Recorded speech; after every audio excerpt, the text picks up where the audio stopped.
कि हिंदुस्तान को एक सच्चाई और देखनी चाहिए कि आज वो लोग जो बहुत बड़ी बड़ी बातें कर रहे हैं, ज्ञान की बातें कर रहे हैं ना, किसान के लिए पीड़ा है, किसान आत्महत्या कर रहा है, किसान के घर में भोजन नहीं है, किसान क्या करेगा, किसान झोपड़ी में रहता है, किसान का बच्चा पढ़ नहीं पाता है। इतने सालों से, 70 सालों से इस देश का दोहन किया, इनको किसान का दर्द नहीं दिखाई दिया, इनको किसान की पीड़ा नहीं दिखाई दी। जब इन्होंने अपने बिचौलिए बिठाए मंडियों के अंदर इन्होंने इलेक्शंस नहीं होने दिए, वही लोग मंडियां इनकी कमिटियां चलाती रही और जो 100 रुपए का सामान होता था, जिसके 100 रुपए किसान को मिलने चाहिए थे, उसके 50 पैसे दिए, किसान को मरने के लिए छोड़ दिया। उसके बाद उस सामान को कोल्ड स्टोरेज में डाला, फसल को मार्केट में उसकी आवश्यकता बढ़ाई, उस 50 पैसे से लिया हुआ सामान 1000 में बेचा और हम तक पहुंचते पहुंचते वो 2000 का आ गया। 2000 में से किसान को कितना मिला? 50 पैसा।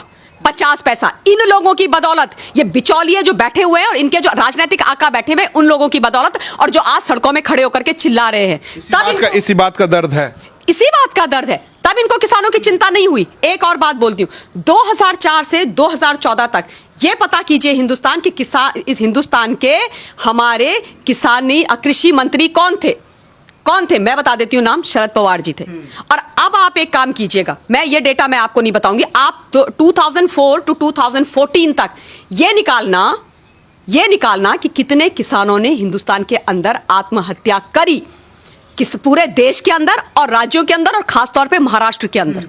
निकालेंगे, दूध का दूध और पानी का पानी हो जाएगा, इनका काला चेहरा सामने आ जाएगा। शरद पवार जी सारे प्याज की सारी मंडियां कंट्रोल करते हैं, वहां पर सारी मंडियां कंट्रोल करते हैं और उसके बाद अगेन 50 पैसे में लेके उसकी होर्डिंग करते हैं, उसके बाद बेचते हैं। इन लोगों से प्रश्न नहीं किए जाने चाहिए?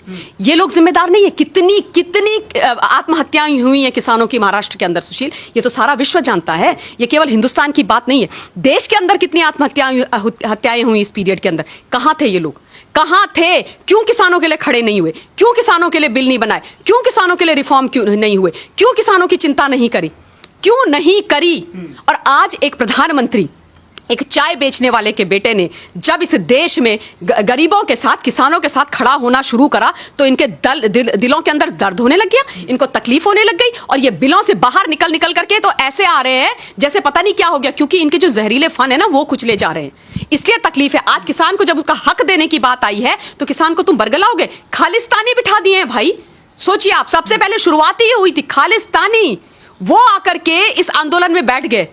आप सोचो, जस्टिन ट्रूडो, कनाडा के प्रधानमंत्री का हिंदुस्तान के किसानों से और हमारे इंटरनल मैटर से क्या मामला है और क्या लेना देना है? उसका क्या लेना देना? जस्टिन ट्रूडो वहां से मैसेज भेज रहे हैं और पूरे देश में उसको, पूरे विश्व के अंदर उसको वायरल कर रहे हैं और अपना सपोर्ट जाहिर कर रहे हैं। और बाय द वे, वही जस्टिन ट्रूडो हैं ये, WTO में जस्टिन ट्रूडो ने MSP का विरोध किया, वहां विरोध करते हो और यहां पे एक वीडियो मैसेज भेज करके हमारे यहां के लोगों को बरगलाते हो। क्यों खालिस्तानियों का साथ दे रहे हो? क्यों खालिस्तानियों का साथ दे रहे हो? परेशानी यह है कि जयचंद हमारे देश में है, सुशील। जयचंद इस देश की धरती के अंदर बैठे हुए हैं। वो इस देश का, मां भारती का, यहाँ की जनता का, चाहे वो जवान हो, किसान हो, आम जनता हो, उसका भला नहीं चाहते, क्योंकि जिस दिन उसका भला हो गया ना, इनकी दुकानें, इनका रोजगार बंद हो जाएगा। इसलिए जब किसानों की बात आती है तो ये चले जाते हैं कनाडा। जब धारा 370 और 35 से हटाई जाती है तो ये पहुंच बैठ जाते हैं चीन की गोद में। जब आतंकवाद करवाना होता है तो ये बैठ जाते हैं पाकिस्तान की गोद में। ये देशद्रोही हैं, ये देशद्रोही हैं। इनको पहचानना और इनकी खाल खींचना शब्दों के बाणों से और सच्चाई से बहुत ज्यादा आवश्यक है, बहुत ज्यादा आवश्यक है। क्योंकि जब तक हिंदुस्तान का आम नागरिक नहीं समझेगा, जनता नहीं बोलेगी, ये नहीं सीधे होने वाले हैं। इन्होंने दिखाना, योगेंद्र यादव, मिस्टर योगेंद्र यादव, आप बताओ ये कहां का किसान है भाई?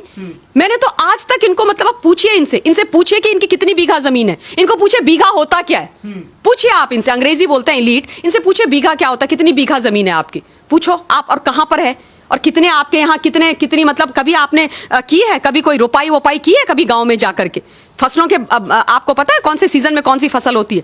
आप वहां पर गमछा ऐसे सर में लगा करके आप पहुंच गए किसानों के बीच में। ये तो वो व्यक्ति हैं, मुझे अभी तक याद है जब JNU में छात्र आंदोलन हुआ तो ये वहां भी कूद गए थे। नेताजी से ये स्टूडेंट बन गए, अब ये नेताजी से किसान बन गए।